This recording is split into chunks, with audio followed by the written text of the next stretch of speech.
Thieves, putting them down to the losers bracket. They've now lost 3 of their last 4 series in Atlanta FaZe. Are they falling short and falling off at a crucial moment for the season? Very much intrigued to your thoughts in the comment section below. Hit the like button if you enjoy. Subscribe if you're new as always. I'd greatly appreciate it. I really upset the channel. Thank you very much indeed for doing that one. This was the immediate reaction after the Subliners managed to take down Minnesota Rocker last night. Crimsix flipping the bird. The passion's absolutely out of control. They survive in the tourney for now, but their champs run does not get any easier, right? The way this bracket's played out has been far from ideal for them, but still, I mean, without that series victory yesterday, their chances dropped to effectively 0. Los Angeles Thieves also, in fairness, in yesterday's situation, were not guaranteed to be through to the World Championship. They've pretty much guaranteed it now after that victory. Of course, we'll see things here as they played out in a second, but unbelievable turn of events all across the board, to be honest. The fact that all the teams competing for the World Championship points and now just picking up points all across the board is not putting it in an easier situation at all for New York Subliners. They're going to still need to have an absolutely monster tournament here. And honestly, if New York even win this event, it's not even guaranteed they'll get through, depending on some of the other results that could well happen. Let's mention this as well, though, because last night some of you guys may well have spotted on stream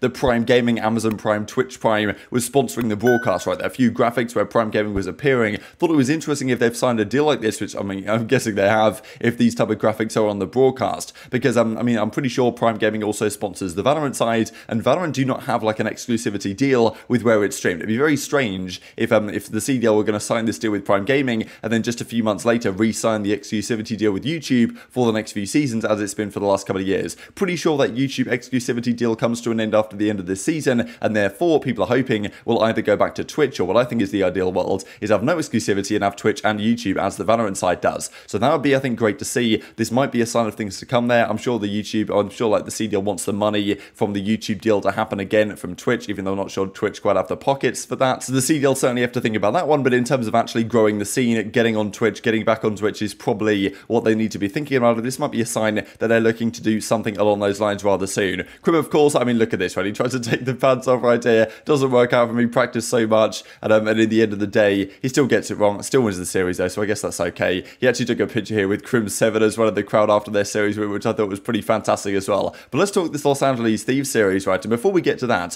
FaZe again breaking the curse. Look at this, right? Every single series before FaZe, 5 series in a row before FaZe destroyed Surge 3-0, were Game 5 absolute bangers, right? And then, 6 series in a row after that series, because these 5 series, plus New York versus Minnesota Rocker, were also Game 5. So for some reason, FaZe just break the Game 5 curses every time here. Like, they don't seem to go Game 5 very much lately. Even though last time they played Thieves, they did, and they 6-0'd them in both Search and Destroys, if you guys remember. But actually, Los Angeles Thieves, even online, kind of outclassed them in the respawns. And I was wondering whether that story would potentially repeat itself here. Didn't seem likely to, but all of a sudden, here we go. And it did look like this guy, FaZe, stumping the crowd. There were so many doppelgangers in the crowd yesterday, was actually playing for them in this series, because, yeah, wow, the FaZe guys got bowled over in this one. With the exception of the control, Los Angeles Thieves were so clearly the better team. And, like, look, I've been beating up on Los Angeles Thieves a fair bit, just because, like, I want this team to be better than it is, to be honest. They're sitting here scrapping for the World Championship spots. They should be, with the organization, with the players they have, competing for titles. And now, maybe at this time of the year, they're managing to make things work, right? This, finally, it seemed like all this talk about, okay, we're going to play how we do in practice, was actually coming to fruition. Game 1, they destroyed FaZe. The cohesion was there. The communication has always been a strength of this team. But Envoy Game 1 goes 34-20. Like, FaZe, the Tiny Terrors can compete. Simp had a horrible series, went like 14-26 Game 1. Don't see that every day. He finally does start to turn things around a bit in the control, but at that point, it's kind of too late with how sketchy FaZe's hardpoint has been lately. That's been a kind of key talking point about FaZe, is that even when they lost to Ravens the other day and they lost to Los Angeles Guerrillas, it's been their hardpoint that's really been holding them back in most situations. Their search is pretty good, but they're still not going to win every single search, but it's been their hardpoint really that has been letting them down. In Game 1, they get destroyed here on Tuscan. This was not a close map. Game 2, honestly, was a relatively similar story. I mean, Envoy just dominated the Game 1. Game 2, FaZe started off, nice little 1v2 here from aBeZy to keep them kind of alive, but still the momentum was in Los Angeles Thieves' favor, and it just felt like they really knew what they were doing here, and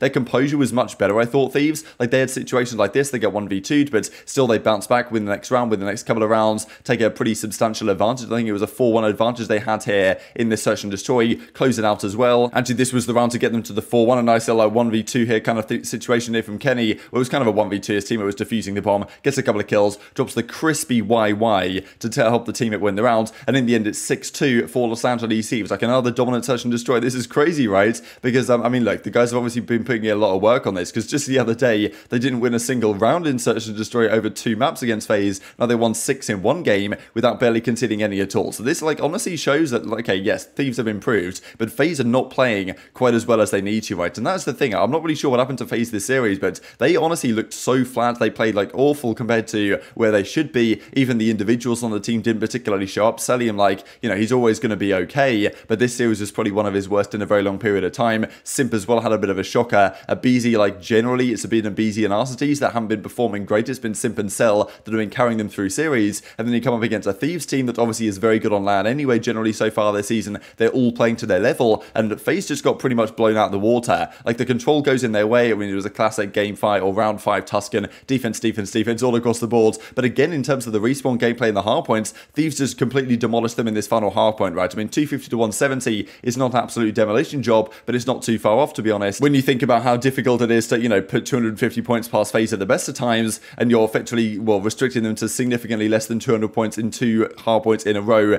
in the same series. And the thing is, I think for Thieves, they won game 1, game 2, and they did get too excited, right? They weren't too smiley. They were having a good time, but they weren't kind of doing the classic thing where Kenny smiles and then they lose the series. This seemed to work out for them, right? So yes, FaZe down in losers already. We already said the losers bracket was stacked before the 20 began. Now FaZe are down there. They played Paris Legion today. Feel kind of bad for Paris on that one, right? But yeah, Thieves by far the better team in this particular series. As Nadeshot says, can't even begin to explain how important that win was, because it pretty much secures them at World Championship qualification. And I certainly agree. Probably the best teamwork I've seen from Thieves all season long. Jacob even says, beautiful cut out of the squad. If they can continue that, they can win this entire event. But FaZe now immediately find themselves in the losers bracket, and it's a remarkable situation because, like, they're down there in losers with so many other stacked teams. They've made the grand finals every single event so far. They pretty much always go through winners, get to the winners finals, and either they'll win the winners finals or get to the grand finals, or they'll lose and then win the losers finals. But at this time, they're going to have to make a crazy run, and apparently the ghost of Classic lives on here, because apparently Octane even asked him backstage, I guess that's substitute right now for CL just in case they need him, how do I beat FaZe? And then Classic gave him some advice, and then he walks away with the series, right? And that is the first time in history, in CTL history, that Thieves have ever beaten FaZe, right? Kenny always has a terrible record against Simp in his career. This time he gets the better of him,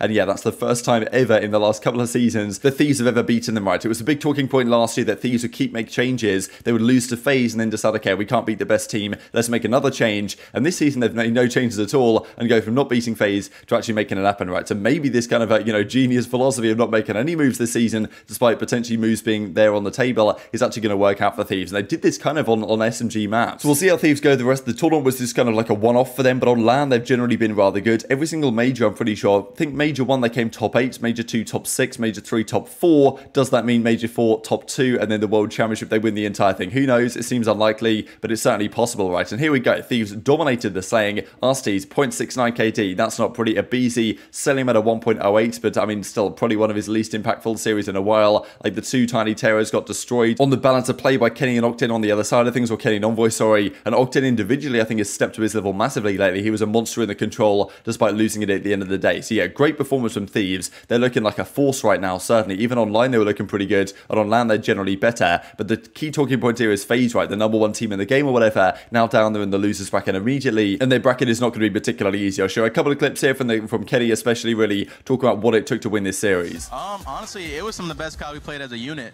Honestly, that's what we're talking about. Our comms are all calm. We were all shooting together most of the time. We felt like on the control, if we got the defense, we would have won it.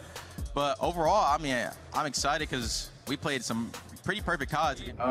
Just our composure. We were composed in the times we needed to, and just did what we did in practice. Like, do what we do in practice, and just didn't make any small mistakes.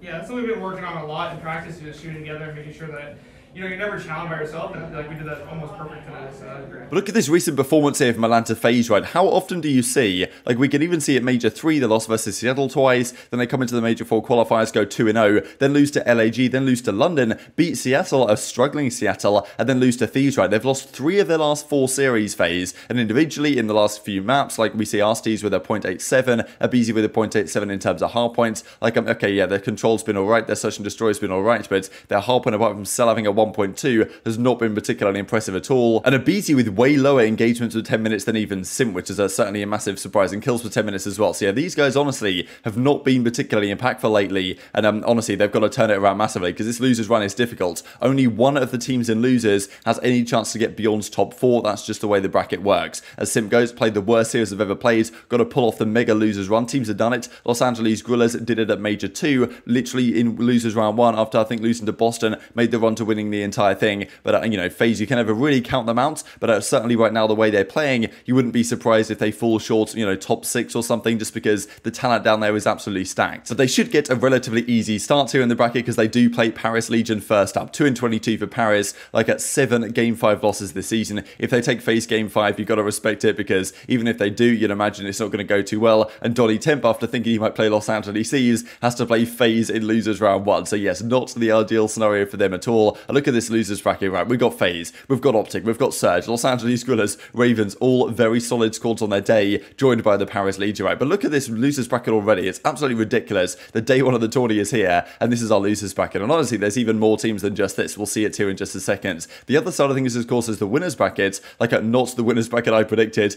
Ultra versus Thieves, Subliners, Mutineers. Of course, one of these teams will be in the grand finals. You've got to favour New York, I suppose, over Mutineers, especially in the respawns, but who knows what happens there if New York troll the vetoes like Boston did in that series. And then Ultra Thieves, another banger series potentially. Thieves, the way they played against FaZe, should probably be favoured in this one once again. It's a crazy situation. And I wanted to mention real quick New York Subliners tiebreakers, because clearly every single team that they needed to lose points is actually gaining points very rapidly indeed. There's some thoughts here from CDL Trash Talk on exactly what needs to happen. If they place first, they should be okay, obviously. But the thing is, right now, they're probably going to have to make grand finals at the minimum. If they make grand finals, they get to 160, which presently only ties them with the Florida Mutineers. And I don't really know what the tiebreakers are with Florida, but I'm not actually sure they win them in that situation. So New York effectively have to try and win this event, which is how crazy it's been the last few weeks, that Mutineers and Guerrillas and Thieves and Rocker have all picked up a fair amount of points. But more than likely, Guerrillas and Rocker, the way they're currently sitting, might well be out of the World Championship. Look, even if New York don't make it, and that would obviously be the crazy run, there's also other storylines in terms of World Championship qualification, right? If Florida somehow pull it off and the Guerrillas and Rocker don't, that's a massive storyline as well. So it's crazy how things are going to go the next couple of days here. And obviously Optic are in action today as well in the losers bracket also. So let's have a look at this bracket, how it potentially is going to play out today. Even Scott was on his play right here. I thought it was pretty funny, just sitting forwards, doing the gamer posture effectively to try and get ready. Will that actually work out for him in the matchup today? We shall see. But 4 games. Paris FaZe first up. You got to favour FaZe. Guerrillas London, a rematch of the series that was played online very recently. I honestly feel like Guerrillas could maybe do this in a game 5, but I feel like I still want to lean London's way. But their composure yesterday was non-existent, and Guerrillas honestly have to win this series. If they don't win this series, they're out of the World Championship. They've got to win this one. It's an absolute must-win for Guerrillas, not necessarily the case for London. Surge versus Boston as well, big series for both of these teams. Surge, I still kind of want to give them the benefit of the doubt here, but I'm far from convinced. And then Optic Rocker, right? One of these teams, 4 of these teams on your screen right here get top 12. And eventually, as the bracket continues, they'll start playing each other, to which point only one of these 8 teams can get past top 4 and get into top 3 and above, if any of them even do that, with teams dropping down from the winners bracket as well. And there's even a winners match to finish out the day. So Los Angeles Guerrillas potentially could be out of the World Championship by the time we get to this evening. Very much intrigued to your thoughts in the comment section below. Hit the like button if you enjoyed. Subscribe if you're new as always. Take care of yourselves, and I'll see you next time.